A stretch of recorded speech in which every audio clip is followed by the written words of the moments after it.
करांचं जगणं हेच एक काव्य होतं आणि माणसांचा शोध हा त्यांचा एक अखंड असा ध्यास होता. त्यांनी माणूस शोधण्याचा प्रयत्न केला. विजय तेंडुलकरांनी आपल्या साहित्यातून वेगवेगळे पैलू दाखवलेले. असं नाही की एकाच प्रकारचं साहित्य लिहिलं, नाटक लिहिलं, कादंबरी लिहिली, चित्रपटांसाठी त्यांनी पटकथा लेखन केलं. पण हे सगळं करत असताना प्रत्येक वेळेला वेगळा माणूस शोधण्याचं काम त्यांनी केलं. निश्चितच. आणि आज त्यांच्याविषयी बोलण्यासाठी आपल्यासोबत आहेत लेखक राजन खान. विजय तेंडुलकर यांचा काल जन्मदिवस होता आणि त्यांच्या साहित्याविषयी, त्यांच्या आठवणींविषयी ते आज आपल्याशी बोलणार आहे. सर, आयबीएन लोकमतमध्ये तुमचं मनापासून स्वागत. तुम्ही सर यांच्यासोबत बराच काळ राहिलात, त्यांच्या संपर्कात होतात. काय सांगाल, तेंडुलकर तुम्हाला कसे दिसले? तेंडुलकर मला खऱ्या माणसासारखे दिसले.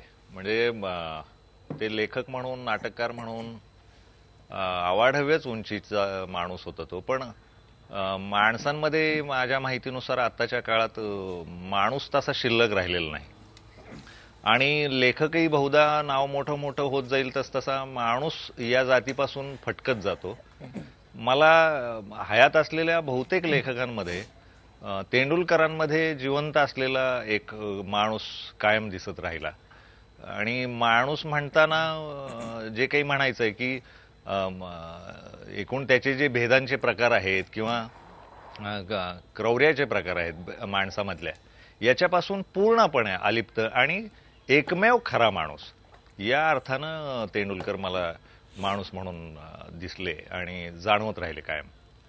राजन खान, तुम्ही इतकं सांगता आहात भरभरून तेंडुलकरांविषयी. प्रत्येक लेखकाची आपली एक अशी प्रवृत्ती असते. म्हणजे तुम्ही इतक्या लेखकांचं साहित्य आतापर्यंत वाचलेलं असेल, त्यांचा प्रभाव साहित्यावरती असतो. तेंडुलकर जेव्हा तुम्ही वाचलेत किंवा तेंडुलकर जेव्हा अभ्यासाचा प्रयत्न केलात, कुठली अशी गोष्ट तुम्हाला त्यांची प्रभावित करून गेली की ती नाही बाबा, ही आपण उचलावी आपल्या साहित्यामध्ये सुद्धा, असं क्षणभर वाटून गेला असेल? नाही, मला तसं उचलावं वगैरे काही कधी वाटलं नाही त्यांच्यातलं. पण एक गोष्ट खरी आहे की तेंडुलकर लिहित राहिले, तो माणूस पुन्हा जसा आहे तसा लिहिण्याचा जास्तीत जास्त प्रयत्न करत राहिले ते. आणि त्यांची माणसं ही बहुधा पूर्ण माणूसपणाकडे जात राहिली. त्यांच्या नाटकातली, पटकथांमधली सुद्धा किंवा त्यांच्या कादंबरीमधली सुद्धा, त्यांच्या लेखातली त्यांनी व्यक्त केलेली माणसं, जास्तीत जास्त त्या माणसाला स्वतःच्या लेखणीच्या चिमटीत पकडणं किंवा शब्दांमध्ये पकडणं, हे तेंडुलकरांचं मोठं वैशिष्ट्य होतं. अर्थात हे कुठल्याही लेखकाला तसंच वाटेल की आपण हे तशा पद्धतीनं लिहावं.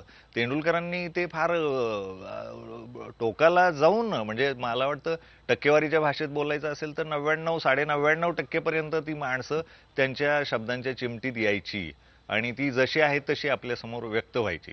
कुठल्याही नाटकातली माणसं, चित्रपटातली माणसं त्यांची ही आपल्याला माणूसपणाकडं, त्या स्वभावानुसार, गुणांनुसार, करुणेनुसार, क्रौर्यानुसार जशी आहेत तशी दिसण्याचं मोठं वैशिष्ट्य त्यांच्या लिखाणात होतं.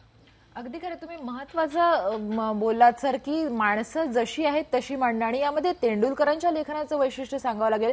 कारण ते जेव्हा माणूस शोधायचे किंवा माणूस मांडायचे, तेव्हा त्याच्यामध्ये त्यांचे कुठले प्रेज्युडायसेस ते टाकत नसत. म्हणजे आपण असं म्हणू शकू की माणसाकडे बघताना, मग त्याचं क्रौर्य असेल किंवा हिंसा असेल किंवा विकृती सुद्धा असेल, त्यांचा दृष्टिकोन अनैतिकही नव्हता, नैतिकही नव्हता, तो ननैतिक होता असं आपण म्हणू शकतो.